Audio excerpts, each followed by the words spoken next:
کندهار ښاروالۍ د ټرافیکي ګڼې ګوڼې کمښت په موخه د دغه ښار په 9مه ناحیه کې د 70 میلیونه افغانیو په لګښت سره د دبرېښناکوټ سړک د پراختیا چارې پیل کړې. دا سړک د څه باندې 2 کیلومتره په اوږدوالي او 40 مترو په سوروالي سره ټاکل شوي په راتلونکو شپږو میاشتو کې ګټه اخیستنې ته وسپارل شي. د کندهار ولایت اوسیدونکي د دې پروژې له چارو په هرکلي سره د دې ښار د نورو واټونو د پراختیا غوښتنه هم کوي. د کندهار ښار په 9مه ناحیه کې د دبرېښناکوټ سړک د پراختیا چارو پیل. هغه سړک چې 2.5 کیلومتره اوږدوالی یو 40 متره سوروالی لري.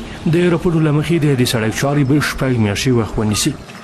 د اساسي رغولو چارې پیل کړلې د دبرېښناکوټ پله څخه شروع تر زړې ترې هډې پورې چې تقریبا 2.5 کیلومتره کېږي. د دې سړک یو طرف او بل طرف سږ کال رغوي چې پر دې باندې 70 میلیونه افغانۍ لګښت راځي چې دا د کندهار ښاروالۍ د انکشافي بودیجې څخه ورکول کېږي.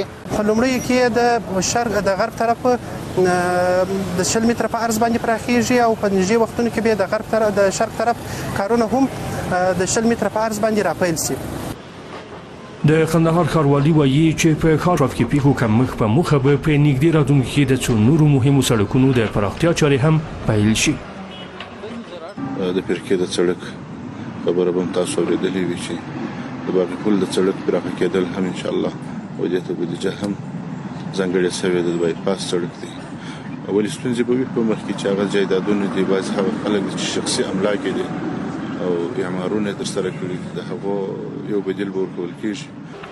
د کندهار اوسیدونکي د دې پروژې د چارو له پیل په هرکلي سره وایي چې د دې سړک په پراختیا سره به د ټرافیکي ګڼې ګوڼې کمښت سربیره ښاري چوپړتیاو وړاندې کولو کې هم غورولی راشي. زموږ مثال په نیم ساعت کې هغه ځای ته کولی شو موږ ځان رسولی وای هغه به 2 ساعته تېر شو. که چیرې دغه پل دوی ورته برداره کړي یا بغل ته یو بل پل ورسره جوړ کړي نو خلکو ته به ډېره وسایع شي. دا په داسې حال کې دی چې د کندهار اوسیدونکي هر کال د ژمي په فصل کې او د اورښتونو پر مهال له ستونزو سره مخ کېږي. دوی هیله مند دي چې د واټونو د پراختیا پروژې د چارو په بشپړېدو سره به دا ستونزې حل شي.